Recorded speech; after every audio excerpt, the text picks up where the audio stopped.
You ask Tiger to solve. This deals with linear equations with one unknown.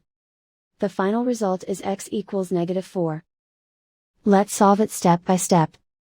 Group all x terms on the left side of the equation. Subtract x from both sides. Group like terms. Simplify the arithmetic.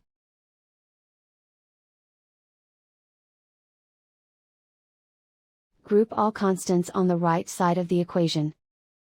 Subtract 4 from both sides. Simplify the arithmetic.